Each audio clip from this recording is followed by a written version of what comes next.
What do you do when you're about to take a vacation? You plan for it, right? What about when you want to buy things you love or take a crucial step? The same process applies, I believe. There's no reason for the process to change when it comes to your hard-earned money or wealth and other assets, especially when it concerns how it should be used or distributed, especially when you're not here anymore. At ARM Trustees, we've built a reputation in assisting our clients in the area of wealth creation, growth, preservation, and transfer. With that knowledge, we've specially designed this series to guide you on how to improve the quality of your life by improving the quality of the plans on your assets and wealth. Buckle up as we equip you with all you need to build a solid financial and wealth transfer plan that sustains you, protects your loved ones, and safeguards your wealth. Welcome to the Succession Series podcast, brought to you by ARM Trustees.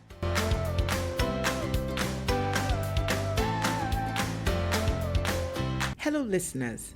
One of the founding fathers of America, Benjamin Franklin, said, and I quote, "By failing to prepare, you are preparing to fail." And it is on this note that we'll be starting the show today. Welcome to another episode of the Succession Series podcast, powered by ARM Trustees. My name is Ona, and it's good to have you tuned in today. On this show, we'll be having real conversations around some important issues regarding estate planning and wealth transfer plans. We'll be looking at some of these issues with the aim of proffering expert advice and solutions. So I encourage you to take your pen and paper because it promises to be enlightening. Today, we have a very important issue to discuss, and I am happy to have the very best person to help demystify this issue today. Joining me is Mofoluke Keshinro. She is the first certified trust and estate practitioner in Nigeria, and she is also the head of private trust at ARM Trustees. Welcome to the show, Mofoluke. Good day, Anna. Thank you for having me. Great to have you on board. So we have a letter from a listener who tuned in to the show last week, and I read, "My name is Gloria, and I got married 5 years ago at 35. Before the wedding, I already built a house at Mowe, a block of 6 flats. I have other undeveloped property that I didn't tell my husband about, so as not to intimidate or repel him. My plan is to give my property to my children as a startup fund the moment they are done with university. Do I have to declare these assets to my husband? If anything happens to me along the way, how can I ensure my children get these assets? The properties were bought in my name." Now, I think I can actually relate to this issue because I know a lot of women who have done so much for themselves before getting married. So Mofoluke, my question is, what advice would you give to women like Gloria who are in this kind of situation? Thank you, Anna, for that question, and thank you to Gloria for, writing in. We appreciate this. In response to the question, we would recommend that there's disclosure to the husband.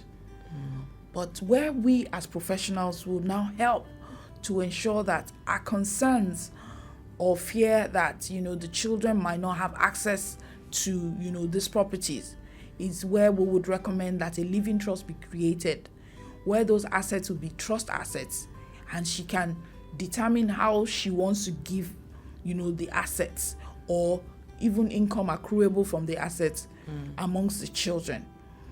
So she will be well protected, and her husband, if she so desires, can also be a beneficiary, subject to whatever quantum of benefits she wants the husband to enjoy from the trust.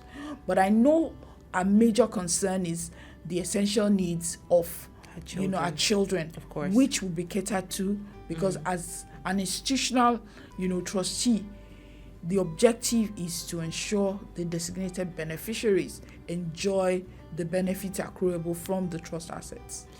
So another question, or a question I'd like to ask, so as a married man or a woman, can one set up a personal trust and a joint trust at the same time?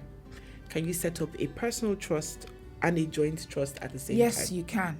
You can, subject to whatever objectives you are trying to achieve. They vary. So in engaging you, we would recommend in line with what your asset types are, what your goals and objectives are.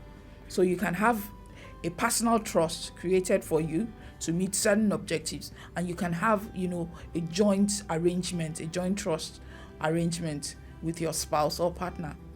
Okay. So very, very, very enlightening. So actually, I appreciate that. Some of the key takeaways for me, really, with what you have said, is that setting up a trust is very important, especially when you have assets, to declare.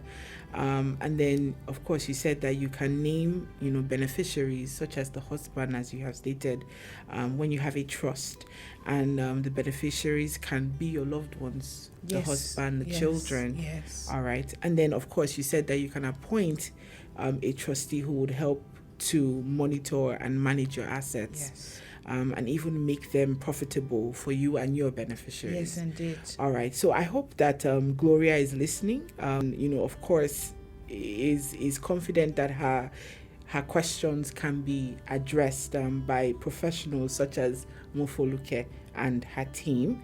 Don't forget that you can learn more about trust by visiting our website www.arm.com.ng/trustees, or if you would like to talk to a trust advisor on how you can set up a trust, please send an email to armtrustees-pt@arm.com.ng.